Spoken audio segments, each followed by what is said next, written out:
Bonjour. Merci d'être si nombreux. On espère ne pas vous décevoir. Moi qui ai fait la 4e de transition, dans mon temps ça s'appelait comme ça, c'est les SECPA maintenant. Je suis quand même, mes parents qui sont là-haut, ils doivent se dire mais qu'est-ce qu'elle fout là? En tout cas moi je me le demande. Mais je suis à côté de 2 personnes qui me rassurent. Donc, go! Moi, j'ai ma petite référence. Il faut rééteindre à chaque fois?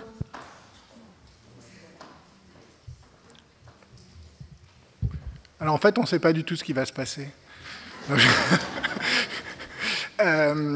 Voilà, on a discuté un peu en amont.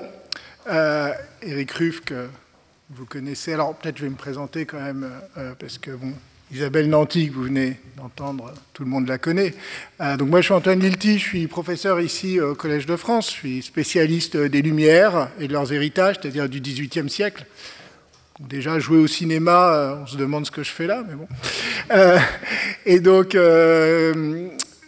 moi, j'ai un peu travaillé sur... Alors, pourquoi je suis là? Parce que j'ai travaillé sur la célébrité, et notamment la célébrité des acteurs au XVIIIe siècle, des comédiens et des comédiennes, qui sont les premières grandes figures publiques, les figures célèbres dans l'Europe du XVIIIe siècle. Bon, j'en parlerai peut-être un petit peu tout à l'heure. Et du coup, j'imagine que c'est pour ça que j'ai été convié à dialoguer avec 2 grandes figures aujourd'hui du théâtre et du cinéma français.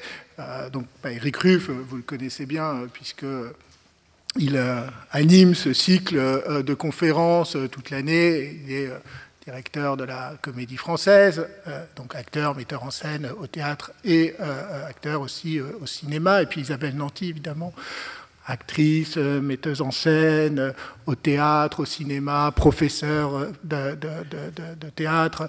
Donc, voilà, de figures. Alors, pour moi, c'est évidemment très intimidant, parce que c'est une chose de travailler sur le théâtre au XVIIIe siècle, et puis de se retrouver à dialoguer. Alors, on a déjà eu un premier dialogue un peu en amont, en préparation, et ce qui a été tout à fait intéressant, c'est les effets d'écho entre leur expérience, leur connaissance du monde aujourd'hui, du théâtre et du cinéma, et notamment des formes de notoriété des comédiens au théâtre et au cinéma, de leur manière de vivre cette notoriété, mais aussi du type de travail qu'est le travail des comédiens et des comédiennes. Et ce que moi je peux observer et voir au XVIIIe siècle. Voilà, donc ça c'est pour me justifier d'être à cette table autrement qu'en tant que régional de l'étape. Et donc, mais je sais que vous êtes quand même d'abord venus pour écouter Éric Ruff et Isabelle Nanty parler de leur expérience et de ce que c'est que le travail de comédien et ce que c'est que de jouer au théâtre et au cinéma aujourd'hui. Donc, peut-être je vous repasse le ballon. On peut peut-être lier l'ensemble des sujets. C'est une question effectivement qu'on nous pose souvent. Est-ce que c'est différent de jouer au théâtre et au cinéma? J'ai rarement entendu une réponse qui soit suffisamment simple ou générique pour résumer la chose.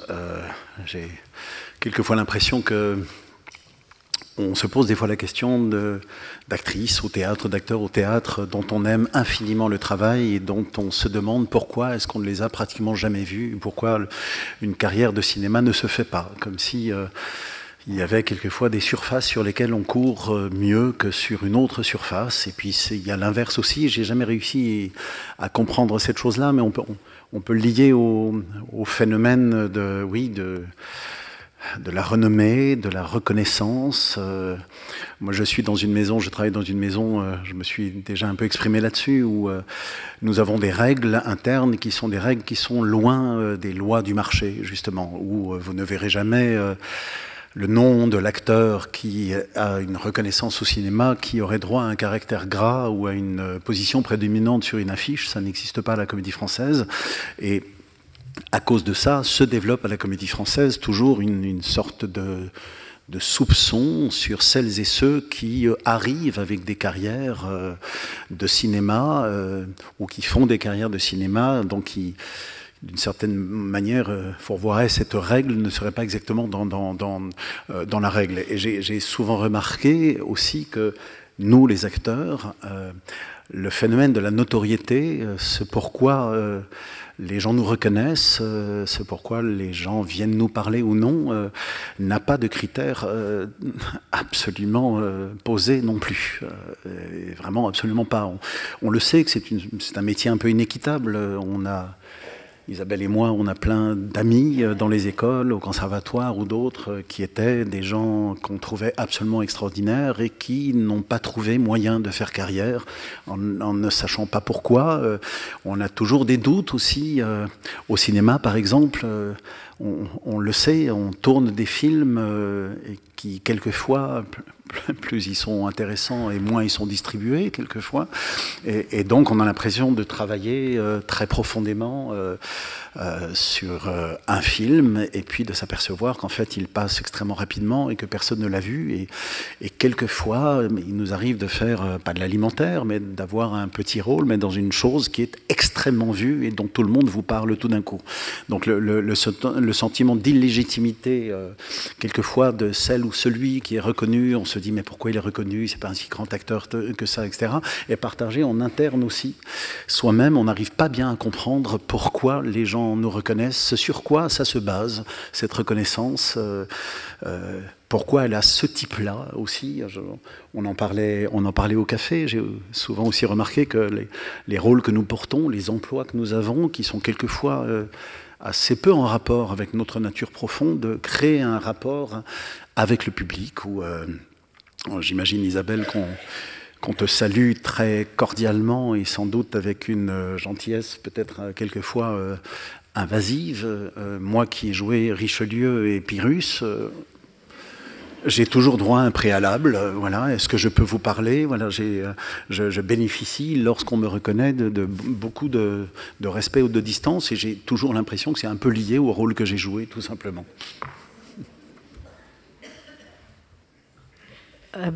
On pourrait dire qu'en fait, en tout cas de nos jours, notre patron absolu, c'est le public.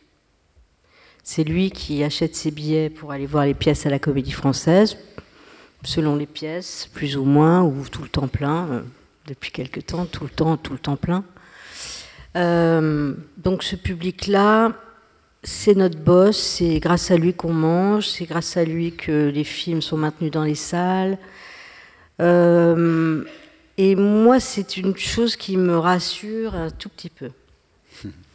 Parce qu'en fait, au départ, nous, quand on a commencé, enfin moi, j'ai commencé un peu avant écrire, car il est plus jeune que moi, mais je me souviens que pour parvenir à une place un peu reconnue, il fallait d'abord être reconnu de nos pairs, puis de la profession, et puis seulement après des gens qui donnaient l'argent pour que les projets se fassent, et puis ensuite, en dernier, le public, quasiment.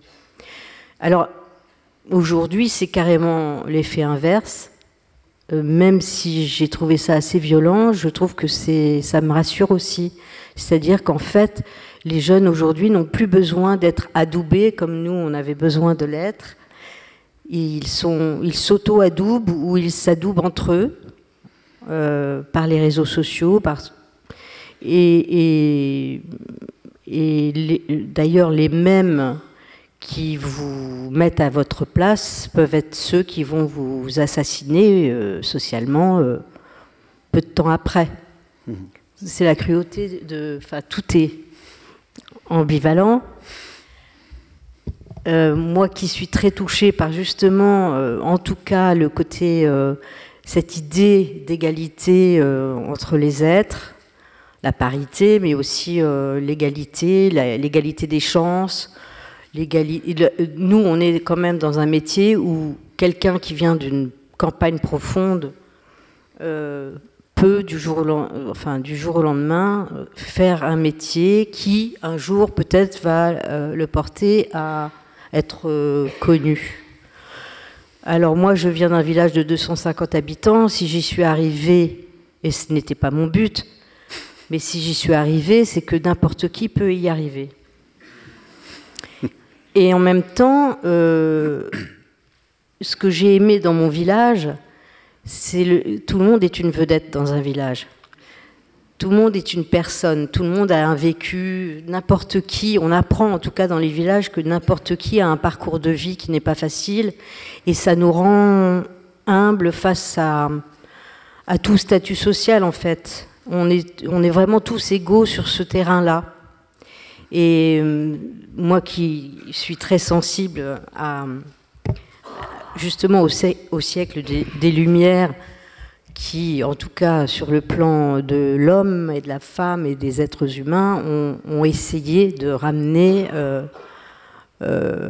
l'idée d'égalité et ensuite de fraternité et donc de liberté au sein du débat, au sein de la machine sociale, enfin de la machine.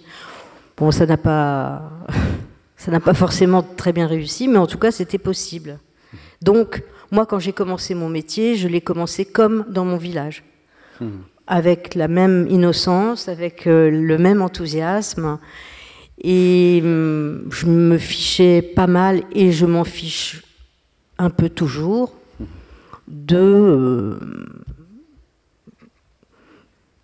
et je me suis aussi méfiée, étant en fait, assez au courant que abattre tous les privilèges ont été quand même aussi le début de ce siècle merveilleux des Lumières. J'ai fait très attention à ce que justement une position sociale ne devienne pas un état de privilège où tout devient faux, en fait, tout est vu autrement. Donc, c'est là où j'invite Antoine à faire le lien. Non, mais c'est vrai, parce que, bon, c'est le public, et ce public qui fait les célébrités, enfin, la plupart du temps, celles qui sont reconnues par le public, parce qu'il y a d'autres célébrités. Moi, les célébrités que j'aime, c'est des gens que personne connaît, ou c'est des savants, ou c'est des gens qui font des choses, à mes yeux, vraiment utiles. Donc, en tout cas, ce monstre qu'est le public, qui crée la monstruosité de la célébrité, c'est lui qui le crée, c'est lui aussi qui le mange. Oui, dans ce que vous disiez tous les deux, là, il y a deux points qui viennent de me frapper. Le premier, c'est la question de la reconnaissance. Vous avez tous les deux utilisé le terme, mais dans deux sens un peu différents, parce qu'il y a la reconnaissance au sens de l'estime portée par un milieu sur un talent. Donc, il y a des acteurs qui sont reconnus, c'est-à-dire que ils sont reconnus comme de très bons acteurs, comme d'excellents acteurs. Et là, la reconnaissance, elle vient pas forcément que du public. Il y a la reconnaissance par les pairs, il y a la reconnaissance par les critiques, il y a la reconnaissance par les metteurs ou les metteuses en scène. Donc là, on voit bien qu'il y a ça, la sociologie de la culture l'a bien montré, il y a des cercles de reconnaissance. Le public est un des éléments de reconnaissance. Et puis, il y a la reconnaissance au sens où, vous disiez, Eric, quand on est reconnu, hein, dans la rue, alors on va des gens, donc non plus en situation d'acteur, mais là on est reconnu parce que le visage, notamment le visage, le nom, sont identifiés. Et là, c'est moins le talent de l'acteur, peut-être, que d'une part sa visibilité, sa notoriété donc dans l'espace public, et puis le fait qu'il doit identifier un rôle. Et donc là, c'était très intéressant, effectivement, l'idée que spontanément, peut-être, toute une partie du public, dans les dynamiques de la notoriété et de la célébrité, vont vous identifier, vont vous associer à un rôle. Et ça, par exemple, au XVIIIe siècle, on voit que c'est déjà très souvent le cas. Les portraits d'acteurs ou d'actrices connus, souvent les représentent dans le rôle qui les a rendus célèbres.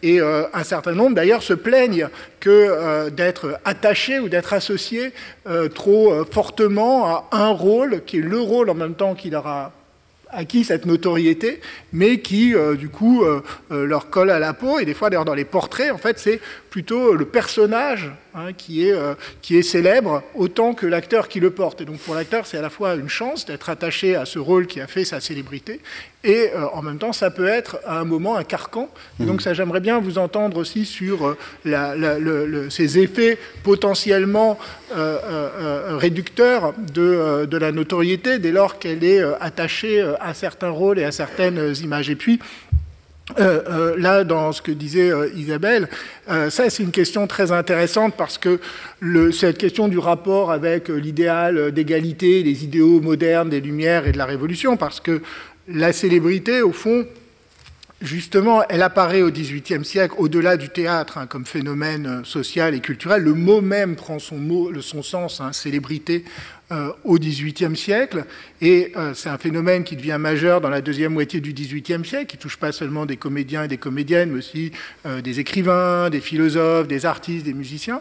Et c'est très lié à un double phénomène. D'une part, la possibilité d'ascension sociale justement par la notoriété dans les milieux culturels, les milieux littéraires, les milieux artistiques.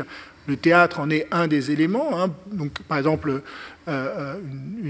Suzanne Rochefort, qui a écrit l'an dernier, a publié un très beau livre sur les carrières et le travail des comédiens et des comédiennes à Paris au XVIIIe siècle, qui s'appelle Vie théâtrale, Champvallon, très bon livre, et dedans, elle étudie justement les carrières, et elle montre que toute une série de comédiens et de comédiennes qui viennent de milieux populaires et qui vont acquérir une très grande notoriété, ce qui va leur permettre d'accéder à la bonne société, d'accéder à des cercles prestigieux. Et donc, par rapport à la société d'anciens régimes traditionnels qui étaient fondés justement sur des privilèges, sur des hiérarchies sociales très fortes, la célébrité, et notamment au théâtre, mais pas seulement, est un des éléments démocratiques, au sens où tout le monde, potentiellement, quelle que soit sa naissance, peut devenir célèbre grâce à un talent. Et autre élément, effectivement, d'une sorte de modernité démocratique de la célébrité, c'est que la célébrité, elle est liée justement au public. Elle n'est pas une simple reconnaissance par des pairs, ou par des protecteurs, ou par la cour, ou par des mécènes, mais c'est une reconnaissance qui vient du public. Or, le public, le plus grand nombre, c'est un principe potentiellement démocratique de la reconnaissance. Donc on a ces éléments, et en même temps, et ça on y reviendra sans doute, mais la célébrité n'arrive pas véritablement à s'imposer comme une grandeur ou une valeur proprement démocratique. Elle est toujours critiquée comme étant illégitime ou éphémère, ou... Bon, Éric l'évoquait tout à l'heure, il y a quand même toujours cette idée que les gens qui deviennent célèbres, on n'est pas sûr qu'ils le méritent complètement, voire c'est peut-être pas les plus méritants, c'est peut-être pas forcément les meilleurs qui deviennent célèbres.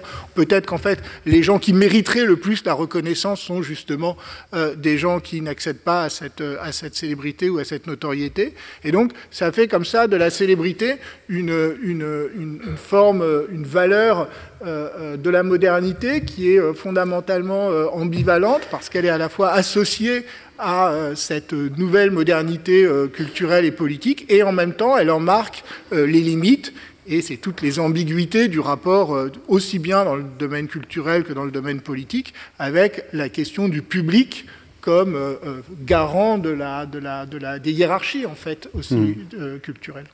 Ben ça pose la question du critère. Alors, est-ce que, d'un point de vue historique, ça s'explique, ou est-ce qu'il y a des variations là-dessus? Est-ce que la notoriété se base sur une maîtrise, sur un labeur? Alors, l'ascendance protestante, évidemment, enfin, de ce côté-là. Ou est-ce que ça tient à du buzz, tout simplement, aussi?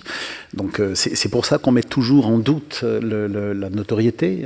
Moi, je viens plutôt, effectivement, d'une époque où je me souviens de quelqu'un, un acteur, je crois, plus âgé que moi, qui m'avait dit, tu vas voir, tu auras des mauvaises critiques jusqu'à 30 ans, mais si tu en as encore à 30 ans, elles vont devenir bonnes parce qu'en fait, tu seras là. Voilà, comme si la critique allait s'habituer au fait que voilà, tu auras passé une sorte de test d'endurance, et si tu es là, ensuite, il y a une notoriété qui sera basée sur le fait que tu as construit une chose et que les gens vont reconnaître ce travail-là.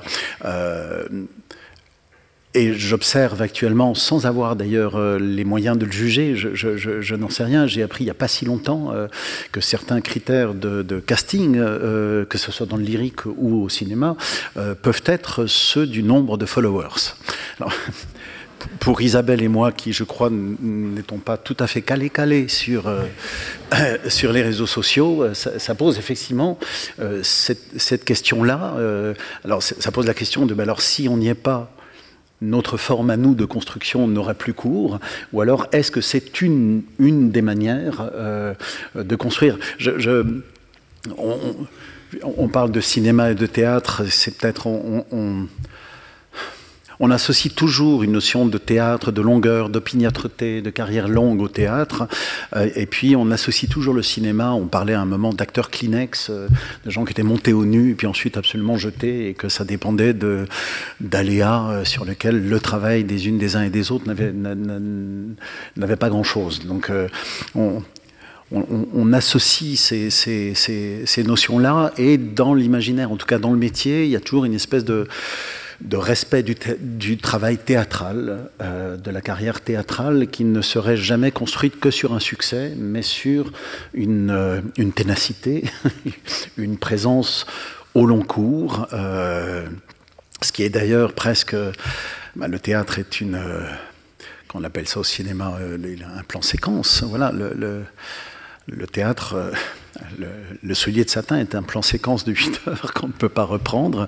Donc c'est un plan séquence très très long par rapport au cinéma, où effectivement on demande à être prêt à un certain moment et dans un rush d'une rare intensité, parce que c'est quelques secondes. Si on peut rentrer dans cette discussion-là. Moi, j'ai la chance de faire du cinéma, j'ai la chance d'en faire. J'ai toujours eu un problème de préparation. Je crois que c'est Jouvet qui répondait à un jeune comédien qui lui demandait qu'est-ce qu'il faut faire quand on fait du cinéma, et il répondit trouve-toi une chaise. Voilà. Mais c'est pas faux. Enfin, au-delà de réussir à se poser quelque part, ne pas s'inquiéter du temps qui court, de la longueur de l'attente, réussir finalement comme une préparation sportive pour à un moment pouvoir déclencher quelque chose, être libre et absolument réveillé à ce moment-là, alors que assez régulièrement quand même on se lève à 6 h du matin pour un PAT, à 8 h du matin, maquillage, etc., et qu'on ne tourne qu'à 15 h.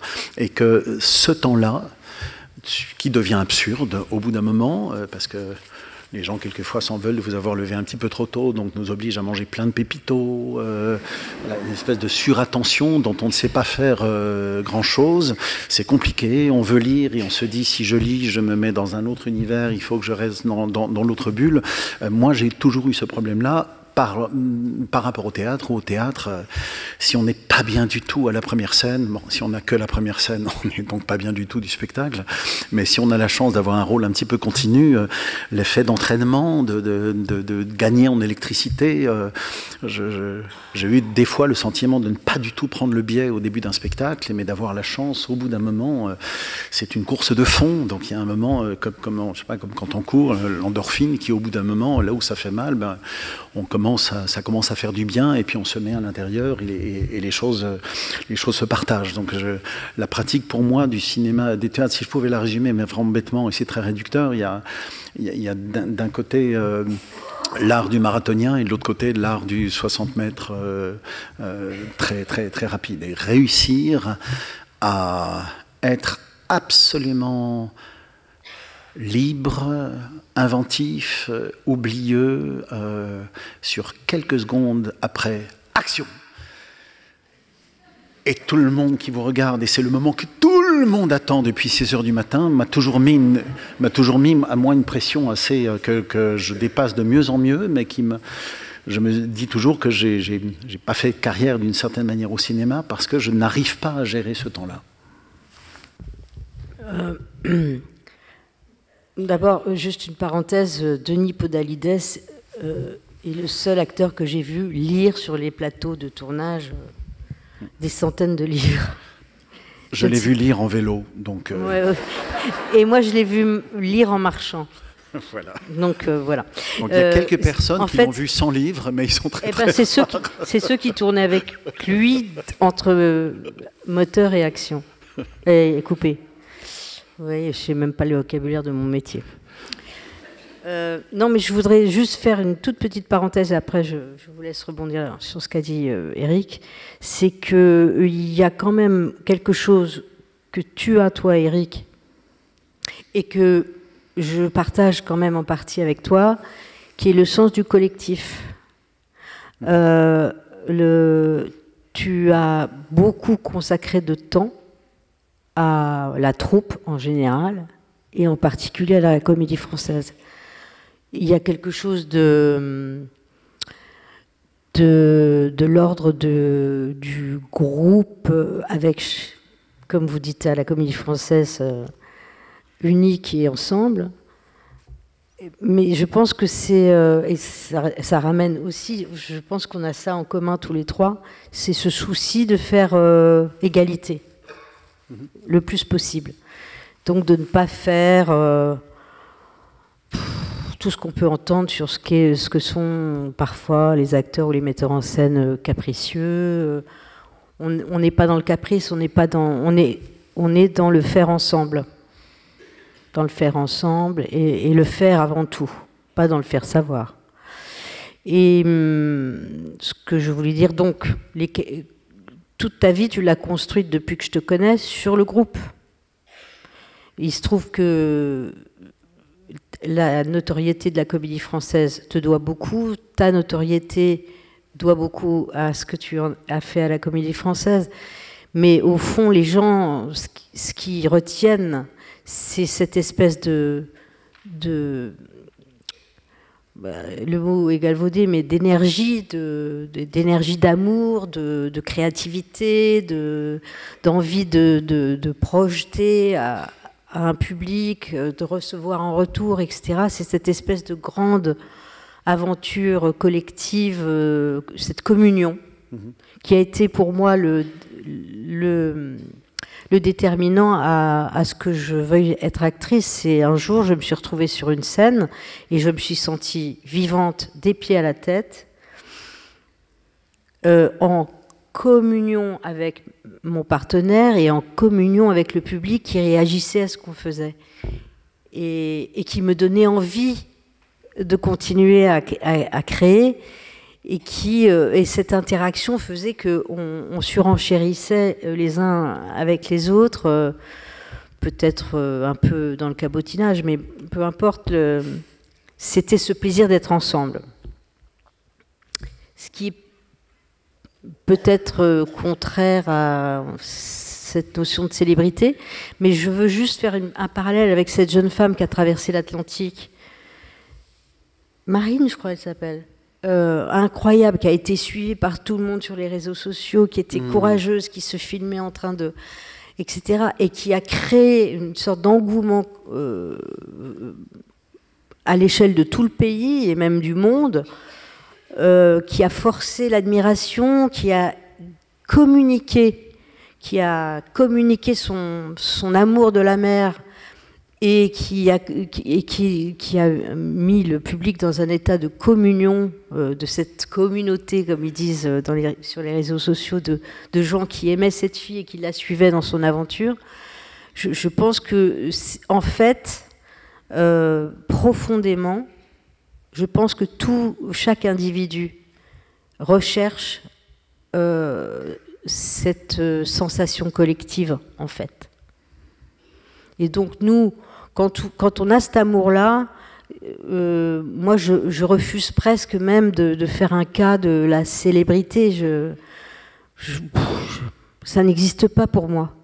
C'est-à-dire que dans mon quartier, les gens, c'est les gens que je connais. Et puis en fait, c'est comme dans mon village. Et en fait, un jour, le village, c'est un peu dans toute la France.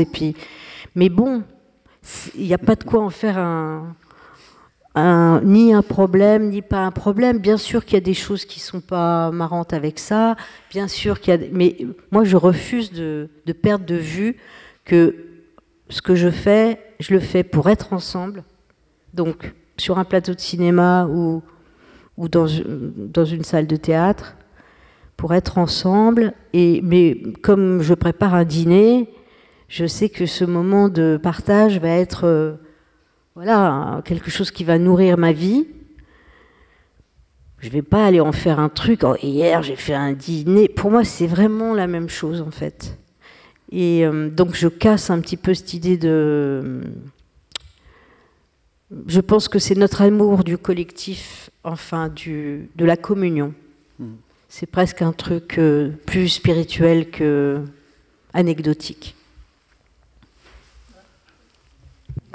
Une chose sur laquelle j'aimerais bien vous entendre tous les deux justement revenir, c'est puisque vous avez tous les deux cette expérience du théâtre et du cinéma. Or évidemment, c'est peut-être pour nous c'est quelque chose d'un peu mystérieux parce que c'est évidemment le même métier, comédien, comédienne, et ce que disait Éric à l'instant, c'était qu'en fait c'est quand même deux manières en tout cas de l'exercer qui sont très différentes.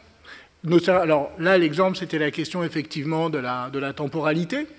Mais évidemment, c'est un rapport différent à la performance, c'est un rapport différent au groupe, au collectif, c'est un rapport différent au public, c'est un rapport différent à la reconnaissance. Alors, puisque tous les deux, vous avez cette chance, et de fait, il y a des passerelles, il y a quand même un certain nombre, effectivement, de comédiens de théâtre qui jouent au cinéma, et parfois, plus rarement, sans doute, le contraire. Donc, est-ce que vous pourriez effectivement revenir d'une part sur ce qui fait vraiment la différence de l'expérience du jeu, c'est le sujet, du jeu d'acteur, du jeu théâtre du jeu au théâtre et au cinéma, en quoi c'est le même métier et en quoi c'est un exercice différent. Et puis aussi, pour garder quand même un peu ce fil, reconnaissance, notoriété, c'est vrai, est-ce qu'il y a des phénomènes effectivement de rivalité, tension entre, d'une part, entre des formes à la fois de reconnaissance à l'égard du public, disons de visibilité, célébrité, et inversement de légitimité que peut-être le théâtre et notamment la comédie française incarnent, y compris dans le monde des comédiens. Alors, je disais tout à l'heure que je n'avais jamais entendu une actrice ou un acteur me donner une définition qui serait commune. J'ai entendu des gens dire « c'est absolument la même chose ». Quelquefois, il y a cette réponse qui, moi, me tétanise toujours un peu, parce que j'ai tellement l'impression que c'est pas la même chose. Sinon, ça me serait simple. J'ai l'impression que tout jeu emporte son lâcher-prise avec lui. Si on peut définir le moment de théâtre, c'est au moment où, alors, comme dirait Isée dans le partage de midi, il ne faut pas comprendre, mon pauvre monsieur, il faut perdre connaissance. Comme si tout le travail de préparation ou de maîtrise du texte n'était là que pour un socle qu'on oublie au bout d'un moment, et ça devient du jeu. Mais appuyé évidemment là-dessus. Mais donc autant au théâtre, ce socle-là, il est vaste, il est plus commun. Il y a le public aussi. Il y a un socle social plus important aussi, parce qu'au théâtre, les gens, vous les revoyez. Vous les croisez 3 mois et demi, 4 mois. Alors, je ne parle pas de la comédie française, vous les croisez une vie entière, mais vous les croisez longtemps. Donc ça suppose aussi des attentions aux autres qui sont différents, mais je suis toujours fasciné par ce moment de lâcher prise. C'est pour ça moi, par exemple, j'adore jouer quand je suis fatigué. Ou que j'ai un rhume ou une angine. Parce que j'ai l'impression que mes bêtes de défense, enfin, cessent et je commence à jouer à peu près simplement, parce que j'ai plus la force d'essayer de prouver un truc, de me justifier, de me sentir légitime, illégitime, etc. Je commence à m'en foutre. Et c'est ce moment-là qui est important. C'est aussi pour ça que pour nous, c'est différent de jouer en matinée ou en soirée. C'est pas du tout la même énergie. En soirée, on a l'impression qu'il y a quelque chose qui se délasse un petit peu, et dans ce délassement, on arrive à jouer. Et on dit souvent que les gens de théâtre seraient plus respectueux. Il n'y a pas si longtemps, l'habilleuse sur Les Trois Mousquetaires m'a dit « Ah, on vous adore, vous les gens du Français ». On était 2, il y avait Julien Frison et moi. Et je m'attendais à ce qu'elle me dise « On vous entend, vous articulez, etc. » Et je lui ai dit « Pourquoi ?» Elle m'a dit « Vous êtes les seuls à remettre vos costumes sur les cintres. » Voilà. Donc il y a d'un côté une sorte de choses qui se construit, mais c'est aussi parce que nous, nos habilleuses, on les croise pendant une carrière entière. Donc si on ne se respecte pas, ça ne marche pas. Et il y a des formes de respect tout simples, de ranger à peu près sa chambre. Mais on dit souvent donc que les gens de théâtre seraient plus respectueux, que les gens de cinéma seraient plus capricieux. C'est peut-être vrai, mais moi j'y lis une raison. Je sais que moi, encore une fois, c'est pas une règle, hein, mais j'ai toujours l'impression que sur un plateau de cinéma, ça m'intéresse tellement, j'ai tellement envie d'être là bien pour les gens qui m'ont engagé. En plus, c'est des sommes d'argent qui sont importantes au cinéma, donc c'est aussi très impressionnant. Des fois, vous jouez Andromaque, vous êtes payé au théâtre et vous avez 2 répliques au cinéma et vous êtes payé 30 fois plus. Donc, vous vous dites, qu'est-ce que je fais avec cette impression-là? Donc, ça développe d'autant plus mon attention aux autres. Et finalement, je me dis très souvent, j'ai tort, parce qu'au moment de la prise, je suis fatigué. En fait, j'ai pas pensé à moi, j'ai pas cultivé mon petit truc, je suis pas je m'en foutiste, j'ai fait attention à ça, à ça, à ça, à ça. Donc quand je joue, je fais attention à tout et je joue pas. Et que j'ai vu des gens qui apparemment étaient capricieux, mais j'ai deviné derrière le caprice une attitude de liberté par rapport au jeu. C'est-à-dire, je ne m'encombre de rien. Je ne veux pas savoir ça et ça et ça et ça et ça et ça. Non, je ne veux pas ranger mon truc, je ne veux pas ça, je ne veux pas ce dessert, je ne veux pas ça, je ne veux pas ça, pour être léger, absolument léger. À la Comédie Française, les acteurs sont travaillés de choses contradictoires, parce que de temps en temps, ils lisent l'après-midi une liasse budgétaire, parce qu'ils sont au comité d'administration, ils doivent donner un avis stratégique sur une chose, et donc, c'est pas leurs écoles, ils s'y mettent, etc. Puis le soir, ils sont censés jouer avec le partenaire qui rentre pas, le chien d'aveugle, le qui adore la tragédie, etc., et être léger comme tout. Et c'est des choses contradictoires. Donc pour moi, c'est le fait de trouver ce lâcher-prise qui est très différent. Et que je n'arrive pas à trouver de la même manière, alors que j'ai des camarades qui se posent même pas la question. Tellement pour eux, c'est exactement la même chose de faire ça. Et c'est pour ça que tu joues Richelieu. Parce qu'il s'en fout pas du tout, hein, lui. Et puis un jour, peut-être, un metteur en scène, parce qu'il ne faut pas oublier les metteurs en scène, ce sont eux qui nous font jouer. Moi, je me considère comme un instrument. Cet instrument, il a pris des coups, parfois il a été oublié dehors sous la pluie, il sonne pas pareil. Et puis il y a quelqu'un qui va jouer de vous dans le bon sens du terme. Oui, certains jouent mal avec leurs instruments, mais et il va sortir des notes qui m'échappent. Donc moi, c'est cet aspect-là que j'aime bien. J'ai réussi à trouver l'oubli dans le fait de n'être absolument pas responsable de ce qui se passe. Mmh. C'est-à-dire que moi, je ne sais pas du tout ce que j'ai fait, je ne me souviens de rien. J'ai suivi la direction d'orchestre et il sort de moi ce qui est bon ou pas bon, mais je n'ai aucune conscience de ce qui se passe. Oui, c'est la même chose, sauf que chez toi, ça doit être très agréable à vivre. Se lâcher prise. Non, c'est une confiance, je crois, quand même. Parce que nous, au cinéma, on doit avoir confiance au metteur en scène, parce qu'il fait quelque chose de nous, il filme, on ne voit pas ce qu'il filme, il filme ce qui nous échappe aussi, et ensuite, il montrera le film. Au théâtre, c'est le metteur en scène qui doit avoir confiance aux acteurs, parce qu'une fois qu'il ne sera plus là, ils feront ce qu'ils veulent. Donc, mais en même temps, ça conditionne les rôles qui sont donnés. Tant que moi, si jamais je faisais un film, je suis sûre que ça ne serait pas du tout Richelieu.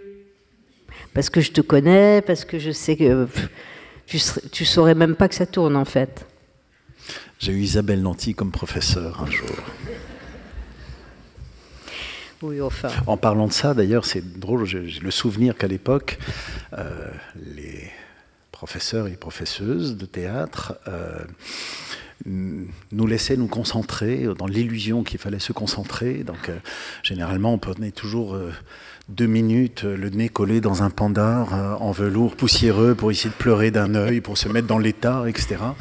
Et Isabelle était la seule à avoir, mais c'était la seule à l'époque, d'avoir une technique absolument différente, que je n'ai sans doute pas assez écoutée, qui était, elle nous désignait dans la salle, dans le petit gradin, là, c'est toujours des cours à peu près de 30 personnes, et elle nous demandait même de commencer la scène en descendant du gradin, c'est-à-dire sans aucune préparation, justement, de se dire, je vais peut-être mieux jouer si je ne me prépare pas. Bah parce que c'est l'instrument qui joue. Donc c'est tel que tu es au moment où tu es pris, enfin, ou invité à rentrer en scène, et comme tu disais tout à l'heure, quand tu as le rhume, ou quand tu joues avec ce que tu as. Et oui. En fait, bah, c'est pas de grande humilité ce que je vais dire, mais ce qu'on a, c'est déjà pas mal. Bah non, mais tout le monde. Enfin, je veux dire, on se met des pressions pas possibles, alors qu'en fait, notre âme, on ne peut pas la contrôler.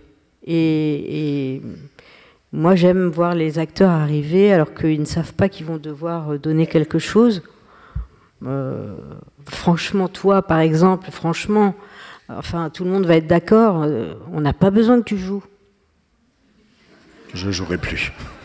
Non, mais on n'a pas besoin. Tu arrives avec tout cet imaginaire, tout ce que tu as vécu, tout ce que...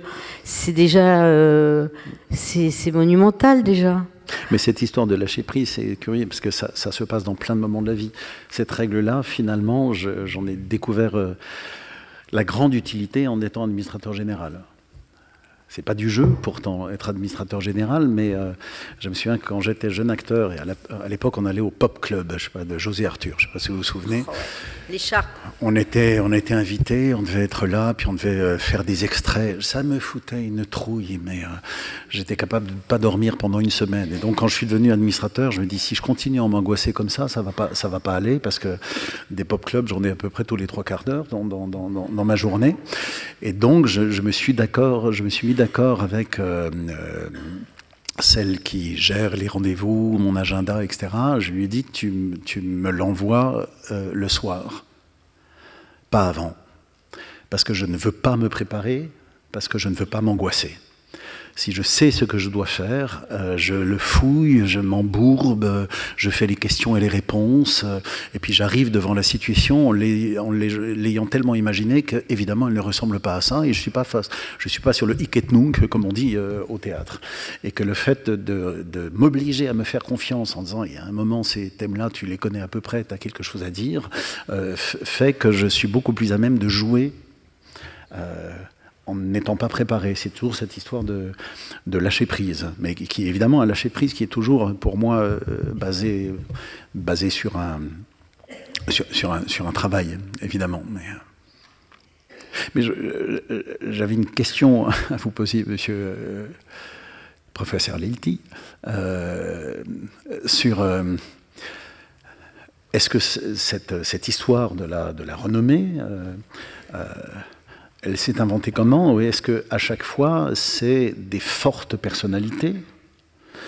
Et est-ce que ce sont des gens qui cultivent cette renommée? Ou est-ce que c'est des gens qui en sont victimes et qui potentiellement, à un moment donné, ôtent ce joug-là?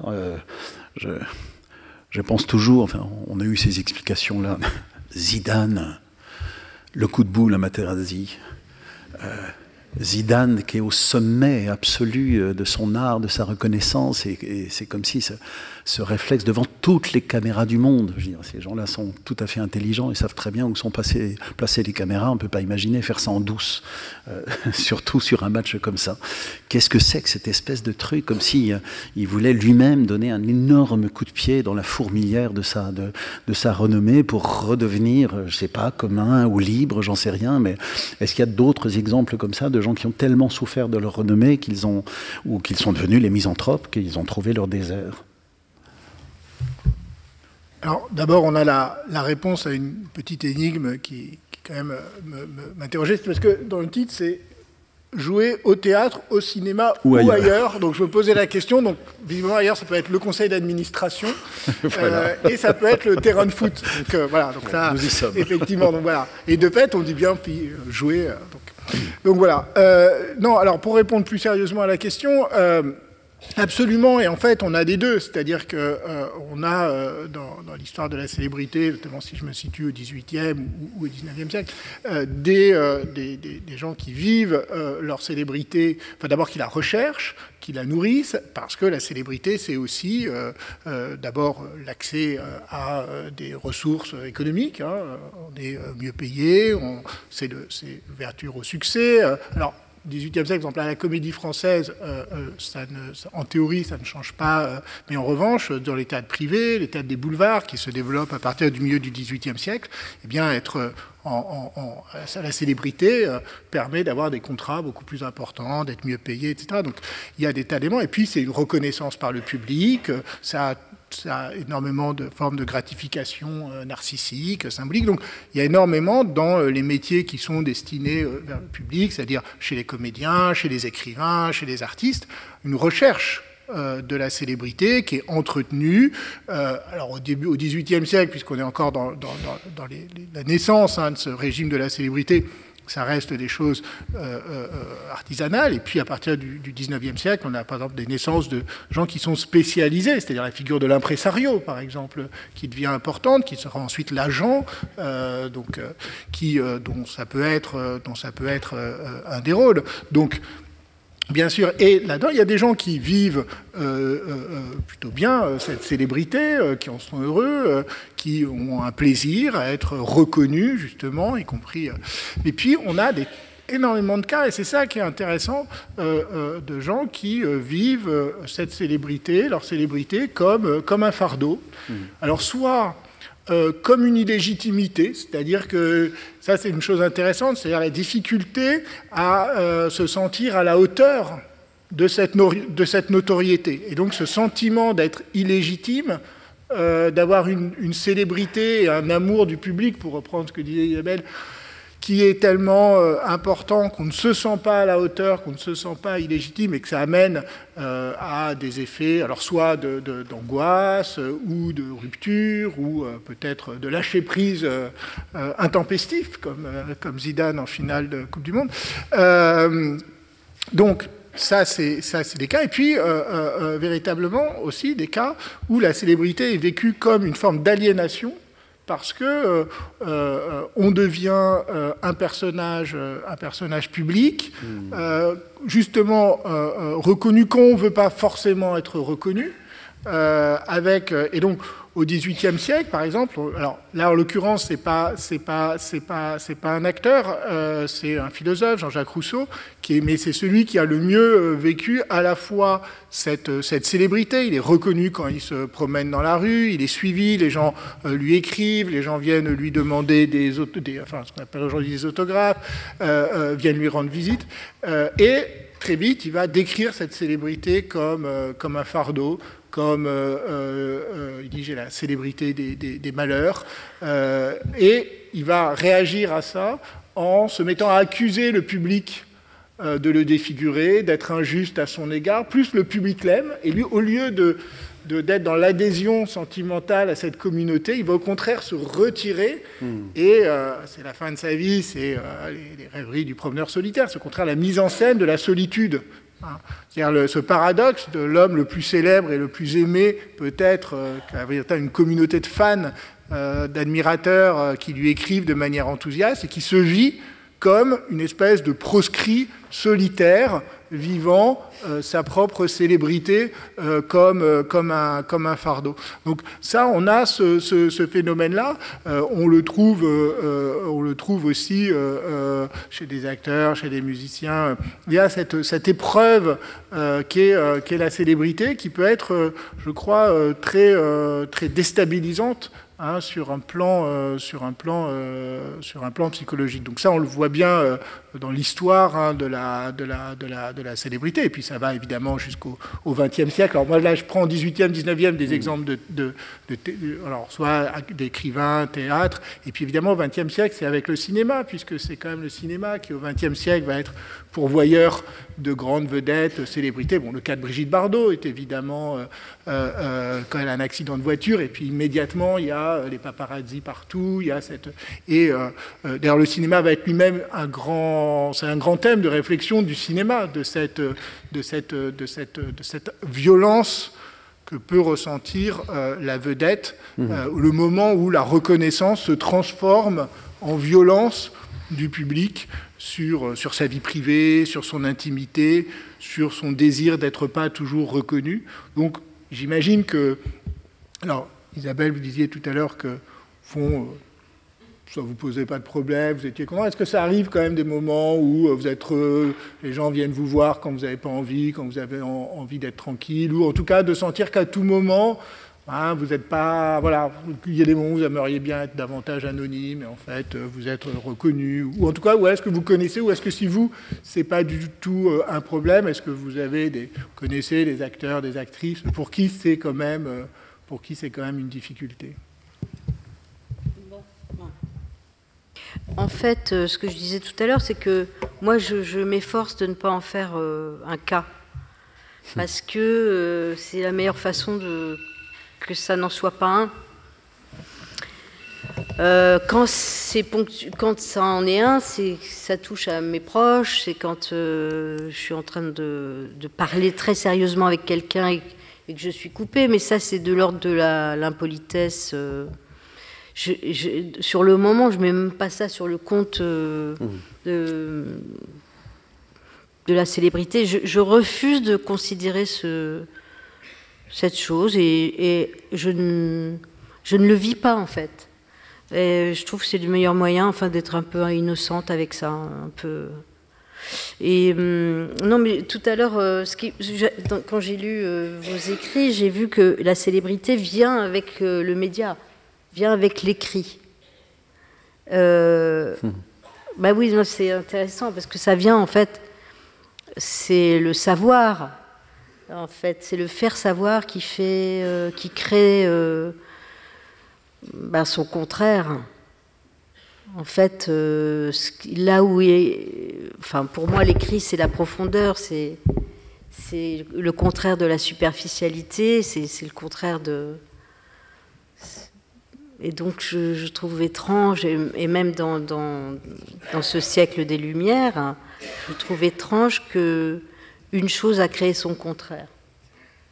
Parce qu'autrefois, il y avait, je pense, la célébrité, on l'appelait plutôt la légende ou la renommée, et c'était de tradition orale. On va dire quelqu'un qui avait fait des miracles, ou quelqu'un qui avait fait... bon, il y a eu les écrits quand même des apôtres, mais... Dans les campagnes, même, je ne sais pas, Jeanne d'Arc, je ne sais pas comment ça a été colporté, mais je ne sais pas, la renommée de quelqu'un, celle de Jean-Jacques Rousseau, ce n'est pas lui-même qui s'est auto-renommé. Si? Non, mais ça m'intéresse. Je ne sais pas, parce que ça me pose un petit souci. Alors, bon... Je peux répondre sur le cas de Rousseau, même si ce n'est pas un acteur. Et je termine juste avec ça. C'est que nous, on a un truc en plus aujourd'hui, c'est que quelqu'un qui est public, on va dire comme ça, je préfère, quelqu'un qui est public, il doit être exemplaire. Qu'en était-il au XVIIIe siècle?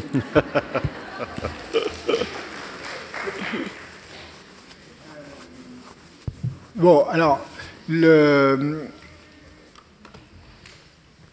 Évidemment, là, au départ, alors c'est une très bonne définition, quelqu'un qui est public. Et donc, effectivement, au départ, la célébrité, ça vient de gens qui ont un rapport au public, dont l'activité, la profession s'exerce en direction du ou des publics. Et donc, évidemment, les acteurs, les actrices sont particulièrement dans ce rôle, mais aussi les écrivains, les philosophes. Donc, par exemple, on prend l'exemple de Rousseau, même si c'est pas un acteur, mais il écrit, il vise un public. Et donc, au départ, ce qui va faire sa renommée, c'est d'abord le succès de ses écrits. Et notamment des écrits qui sont à la fois philosophiques et très controversés, polémiques. Donc, ça crée un premier succès, mais dans un espace relativement restreint. Et puis, deuxièmement, il va se construire un personnage public. Il se met à s'habiller différemment, il se met à justement mettre en scène son exemplarité. Mais le problème, c'est qu'il dit, maintenant que je suis un homme public, je dois être exemplaire. Donc je dois me comporter conformément à mes idées. Et donc, par exemple, je dois publiquement refuser la pension du roi. Le roi lui propose une pension pour le féliciter de son succès. Ça se passait comme ça au XVIIIe siècle. Il le refuse, ce qui ne se faisait absolument pas. Mais il dit, je dois être exemplaire. Aujourd'hui, ce serait voilà, refuser la Légion d'honneur. Hein. Donc, je mets en scène, mais du coup, cette exemplarité va nourrir l'attachement ou l'adhésion de beaucoup de gens à sa personne, et inversement, des critiques d'autres qui disent oui, mais cette exemplarité, c'est de la mise en scène. C'est de la mise en scène pour jouer... justement pour renforcer sa célébrité. Et ça, c'est intéressant. La célébrité, elle est toujours suspecte. Elle est toujours suspecte d'être, au fond, justement, une mise en scène. Et justement, Rousseau, qui n'est pas un acteur, on va lui reprocher de jouer un personnage sur la scène publique. Et puis, troisièmement, il écrit un roman, La Nouvelle Héloïse, qui est le best-seller du siècle. Et donc, sa célébrité, elle se nourrit aussi de ça. Et ensuite, il y a des gens qui vont nourrir cette célébrité en racontant ses faits et gestes dans les journaux, et donc ça c'est la nouveauté du XVIIIe siècle, puis son image qui va circuler, parce qu'il y a l'écrit, mais il y a l'image. Et donc, il y a ces images qui circulent, et là on retrouve la même chose chez les acteurs et chez les actrices. On raconte leurs faits et gestes dans les journaux, on publie des anecdotes dramatiques qui racontent justement des tas d'éléments, alors soit de leur vie à la scène, mais aussi parfois de leur vie privée, et puis leur image circule. C'est vrai que le théâtre, au XIXe siècle, au XVIIIe, XIXe siècle, est un grand pourvoyeur de célébrité. Et évidemment, ensuite, il y a ce relais du cinéma. Et puis, en entendant Éric Ruff tout à l'heure qui disait aujourd'hui, c'est les réseaux, le nombre de followers qui jouent. Et j'avais en tête, ça m'a fait penser à ce film d'Iñárritu, Birdman, je ne sais pas si vous l'avez en tête, qui est justement intéressant sur le métier, sur ce que c'est que de jouer au théâtre et au cinéma. Je ne sais pas si vous vous souvenez de Birdman d'Iñárritu, qui est sorti il y a une dizaine d'années, et dans lequel Michael Keaton joue un acteur devenu une énorme star de cinéma, parce qu'il a joué un super-héros, Birdman, qu'il a rendu extrêmement célèbre, il y a eu des suites. Bon. Et puis, justement, il refuse de jouer Birdman 4, parce qu'il dit, bon, là, c'est trop, et il veut monter une scène à Broadway, une pièce à Broadway. Et donc, il va vers le théâtre, et ça se passe très mal, il y a toute une série de catastrophes, et évidemment, il recherche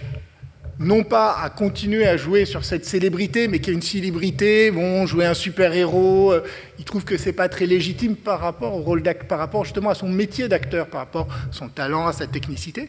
Et donc il va chercher au théâtre une autre forme de reconnaissance, qui est une reconnaissance, cette fois, plutôt professionnelle de son talent, de ce rôle-là. Il y a une scène assez terrible avec une critique de théâtre dans la presse, sans doute dans le New York Times, je ne sais pas, et qui lui dit oui, mais vous n'avez rien à faire là, vous êtes un acteur de blockbuster, vous n'avez rien à faire au théâtre, c'est un coup médiatique que vous faites, mais voilà. Et ce qui est intéressant, c'est pour ça que je disais, c'est que donc on a cette opposition entre ces deux univers, celui de la célébrité publique médiatique, celui du théâtre et de la reconnaissance par les milieux, disons, avant-gardistes, et puis à un moment, il y a une dispute avec sa fille, qui est jouée, je crois, par Emma Stone, si je me souviens bien. Et alors sa fille lui dit, non, mais de toute façon, t'es ringard, en fait, avec ton cinéma et ton théâtre, parce que tu détestes les blogueurs, t'es pas sur Twitter, t'as pas de compte Facebook, donc tu n'existes pas. Voilà, c'est la conclusion. Tu n'existes pas. Et donc, c'est une espèce de vision comme ça, très, très, très pessimiste, hein, je vous rassure, hein, c'est ironique, mais sur cette menace, en tout cas, sur tout d'un coup ce face-à-face entre le théâtre et le cinéma, qui tout d'un coup risquerait d'être dépassé par de nouvelles formes, à la fois de notoriété, mais surtout de publicité, et peut-être aussi de jeux d'autres endroits, hein, ailleurs.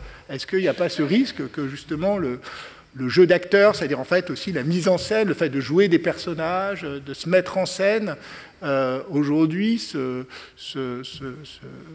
déplace vers d'autres espaces de reconnaissance du public.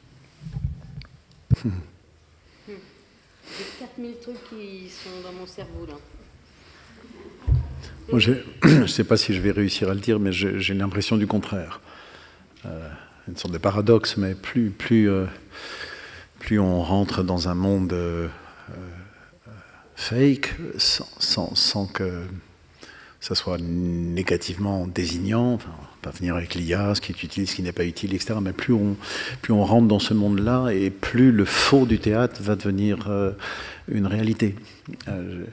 Dans nos ères de post-vérité, où on ne sait pas exactement qui croire, quels médias prendre, etc., où on est censé se méfier de tout et qu'il est pas simple de savoir à quelle sauce on est mangé, le théâtre, dans son hic et nunc, quelquefois, parce qu'en plus les œuvres travaillées sont des œuvres qui nous intéressent toujours, parce que l'équation posée, on ne l'a toujours pas résolue, mais qu'on ne peut pas les soupçonner d'avoir des éléments de langage parce que c'est écrit il y a 2 siècles, il y a 3 siècles, comporte une vérité qu'on peut entendre très bien sans soupçon. Je suis assez sûr que la salle de théâtre, dans son hic et nunc, et dans sa communauté, comme tu disais, mais pas une communauté cumulée, une communauté qui se voit, qui se sent, qui se renifle, à des beaux jours. Le théâtre a des beaux jours devant lui, je pense. Oui, c'est en fait, mais ça concerne peut-être que ceux qui ont été éduqués depuis l'enfance, nous tous, hein, par exemple, sur une base qui est la relation humaine. Et donc, on peut tout sauver avec ça. La relation à l'écran et au virtuel délite un petit peu l'empathie et donc le bouleversement possible. C'est une question. Mais vous m'avez fait penser à un truc. C'est pour ça que j'ai un carnet. Je vais retrouver. Moi, j'avais une question. Je ne sais pas s'il y a des réponses, mais ça me passionne. Comment on n'arrive pas à savoir pourquoi est-ce que certaines personnalités ou certains moments de la carrière aimantent ou créent une adhésion qui devient une renommée, une réputation, un succès. Est-ce qu'il y a des typologies d'adhésion, ou est-ce qu'elles ont changé dans l'histoire? Est-ce qu'on a d'abord suivi quelqu'un comme un soldat suivrait un chef qui ne lui ressemble pas parce qu'il est plus grand, il a plus de courage, plus d'expérience, plus de savoir stratégique, etc. Est-ce qu'il y a... Moi j'ai l'impression de temps en temps, si je le sens pour moi, et au cinéma, si j'admire quelqu'un dont je ne connais pas du tout la vie parce que je l'ai vu à l'écran, c'est toujours parce que j'ai l'impression qu'il y a quelque chose de moi dans cette personne-là, et qu'on aurait comme un lac souterrain qui serait un peu commun. Donc c'est presque un effet de reconnaissance, mais tellement plus clair, tellement plus beau, tellement plus... Voilà. Ce serait ça. Et puis maintenant, encore une fois, sans jugement, ce déplacement-là... je me souviens avoir visité le Louvre devant des gens qui photographiaient... la Joconde, et maintenant on voit des gens qui se photographient avec la Joconde, ce qui est un déplacement assez intéressant, mais c'est aussi parce qu'on a tous les outils pour le faire, etc. Mais justement, vous parliez que la notoriété est finalement, au siècle des Lumières, une qualité d'intégration et d'égalité, parce qu'on pouvait sortir du peuple et avoir cette reconnaissance, alors que sinon elle n'était donnée qu'aux gens qui avaient accès à la cour. Est-ce que les algorithmes, est-ce que le fait de se mettre en scène, de photographier son plat, la tour Eiffel, etc., sa chambre d'hôtel, truc et machin, d'envoyer tout ça, cette mise en scène de soi-même, qu'est-ce que ça devient? Est-ce que ça ôte de la notoriété à celles et ceux qu'on désignait avant comme étant les vedettes, les stars, pour différentes raisons? Est-ce que cette chose-là s'épuise pour une espèce de dispersion absolue de la notoriété, chacun étant le propre fan de lui-même? Enfin, qu'est-ce que cette chose-là devient?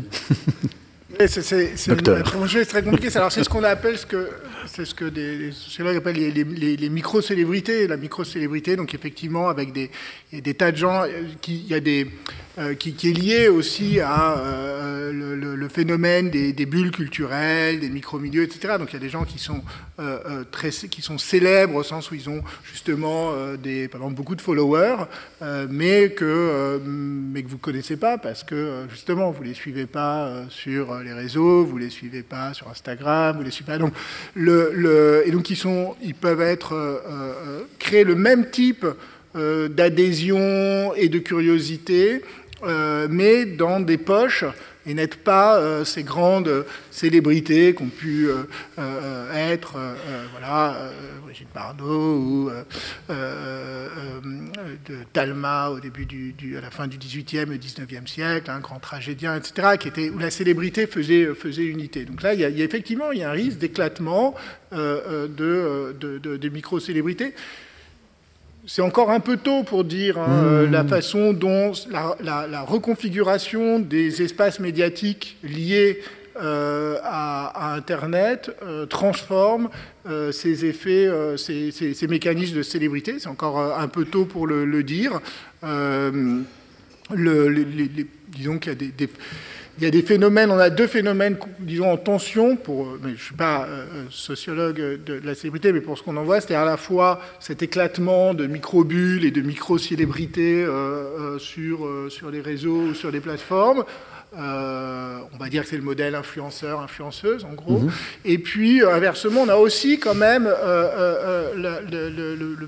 l'imaginaire médiatique actuel fait aussi qu'il y a des mégastars globales, qui ont une notoriété tout à fait considérable et qui sont toujours, disons, du milieu des performeurs, que ce soit au cinéma, alors sans doute plus qu'au théâtre, ou dans la musique. Bon, je ne sais pas, Timothée Chalamet, Taylor Swift. Bon, donc là, on est plutôt dans des phénomènes très classiques d'une hyper-concentration de la célébrité sur quelques figures. Donc, pour répondre à la question, en fait, la célébrité, le rapport des publics aux gens célèbres, en fait, on peut l'opposer à d'autres, à la question du charisme politique, à la question de la réputation dans des milieux restreints. Il y a un côté très énigmatique dans la célébrité. Je pense que vous êtes bien, voilà, vous voyez l'expérience. Pourquoi ? D'abord parce qu'il y a toujours quelque chose qui est un peu inexplicable, qui n'est pas parce qu'on est au-delà du simple fait mesurable de la reconnaissance du talent. Il y a toujours quelque chose qui va au-delà avec la célébrité et qui n'est pas qui n'est pas uniquement du côté de l'estime, de la réputation ou de l'admiration. Il y a une part d'admiration dans la célébrité, mais il y a une part d'attachement affectif à la personne privée, indépendamment de son talent ou de sa réussite. Il y a le fait de reconnaître effectivement quelque chose dans la personne telle qu'elle est projetée dans l'espace public. Donc, il y a des acteurs, on n'a pas tellement besoin d'avoir forcément vu leur pièce ou leur film pour avoir une adhésion, y compris à la façon dont ils existent en tant que personnages médiatiques et pas simplement en tant qu'acteurs ou en tant qu'actrices. Et c'est vrai pour des célébrités dans bien d'autres domaines. Et puis, donc, il y a un registre qui est... Il y a l'admiration, il y a l'attachement affectif à la personne, et puis il y a un registre qui est assez différent, qui est un registre de la curiosité, y compris d'une curiosité qui peut être assez critique. C'est-à-dire qu'on peut être à la différence... Donc, on peut être assez... c'est pour ça qu'on peut être assez critique des célébrités. Il y a plein de gens qui s'intéressent, par exemple, qui lisent la presse, qu'on appelle la presse people, celle qui raconte la vie des célébrités, pas forcément dans un registre de culte de ces célébrités, mais au contraire, pour s'en moquer, avec un peu narquois, ou simplement par un registre, parce que c'est l'actualité, la vie de ces célébrités. À partir du moment où ça fait l'actualité, donc il faut être au courant, parce que c'est aussi un sujet de conversation, c'est quelque chose qui crée Par exemple, les communautés qui se créent autour des célébrités, ce n'est pas simplement des communautés affectives, ça l'est, bien sûr, mais c'est aussi des communautés de gens qui, ensuite, parlent. C'est un sujet qui fédère de connaître les dernières anecdotes, de savoir, y compris, par exemple, avec qui sort tel acteur ou telle actrice, qui lui est arrivé, elle a rompu, etc. Donc, ça, c'est toute l'ambiguïté, toute la complexité de ces phénomènes de célébrité qu'on trouve au XVIIIe siècle. Rousseau, c'est une des choses qui le rendait dingue. Il disait, mais en fait, les gens ne lisent pas mes livres. Ils lisent dans les journaux des anecdotes sur ce qui m'est arrivé, et du coup, ça les dispense de lire mes livres. Et donc, là où il pensait que la célébrité allait être un instrument pour diffuser sa philosophie ou ses écrits, en fait, elle devient potentiellement, elle peut devenir un obstacle. Ou chez des acteurs ou des actrices, ça peut les enfermer, par exemple, dans un rôle, dans un registre, ou je crois que c'est Goethe qui disait quand on a fait une fois quelque chose qui a plu au monde, il s'ingénie à vous empêcher de faire autre chose. Hein, donc cette idée, donc ça aussi, ça peut être un effet. Donc voilà, c'est une... Pour autant qu'on puisse l'étudier historiquement, depuis le XVIIIe siècle, c'est le lien entre les publics et les célébrités est beaucoup plus ambigu, et notamment parce que la façon, soit qu'un simple registre d'admiration, soit parce que c'est aussi un type d'explication qu'on a souvent mis en avant, qui est le culte, c'est-à-dire l'idée que les stars, les célébrités, les vedettes seraient les nouvelles divinités. Ça a été beaucoup... Edgar Morin avait écrit un très beau livre, Les stars, sur les stars de cinéma, où il développait cette idée. C'est une métaphore qui a souvent été utilisée. Elle était très utilisée à la fin du XVIIIe siècle. Par exemple, la grande tragédienne anglaise Sarah Siddons, on disait c'est de l'idolâtrie. Donc il y avait cette critique de la nouvelle idolâtrie. On le retrouve, Greta Garbo, la divine, etc. Donc c'est quelque chose, mais à mon avis, c'est cette lecture uniquement où les stars seraient les nouvelles divinités, les nouveaux dieux de l'Olympe, ça passe à côté, je pense, de ce qui fait l'ambiguïté, justement, du régime de célébrité. Pour revenir justement à Rousseau, est-ce que c'est plus quand même le contenu de ses écrits qui ont interpellé le public?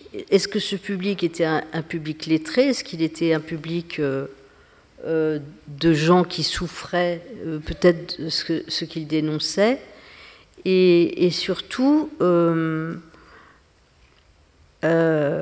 est-ce que Rousseau, aujourd'hui, ne serait pas hué par ces leaders d'opinion, qu'on les appelait comme ça autrefois, les leaders d'opinion, qui sont devenus quand même moralisateurs? Alors moi, je ne sais pas où est la morale, mais il y a des petites évidences, de toute façon, toujours en lien avec le respect de l'autre. Mais est-ce que Rousseau n'aurait pas été lynché à notre époque? Par exemple, il a abandonné 5 enfants, je crois.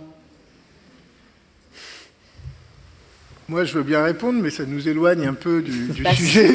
Alors moi, si vous me poussez sur Jean-Jacques Rousseau, je peux répondre et diffuser, mais les gens sont quand même venus pour entendre parler du jeu d'acteur. Mais combien de personnes savaient que Rousseau avait abandonné 5 enfants? Ah, quand même. Bon. Et vous en pensez quoi? À l'époque, c'était normal, donc personne n'en pensait rien, c'est ça? Non, pas du tout. Il a été. Et alors, justement, alors je réponds en 2 minutes. De fait, c'est à la fois. Donc, en fait, il est élu à la fois par un public au départ, par un public d'abord d'écrivains et de lettrés. Son premier grand succès, c'est réponse à un concours académique. Donc, c'est d'abord un milieu. Il est très lié. Au début, il va être protégé et très lié à des milieux aristocratiques et mondains avec lesquels il va rompre. Et puis, progressivement, justement, ce qui fait l'effet de sa célébrité, c'est qu'il va toucher un public beaucoup plus large. Et on voit dans sa correspondance, il y a des gens qui lui écrivent, qui sont des artisans, qui sont des gens du peuple, et on a l'autobiographie d'un vitrier parisien, Jacques-Louis Ménétras, qui le reconnaît dans la rue, qui est très fier de lui avoir parlé, qui dit avoir lu ses écrits. Donc voilà, il touche un public plus large. Donc la célébrité, c'est aussi ça par rapport aux milieux très restreints, qui étaient ceux des salons, qui étaient ceux des académies.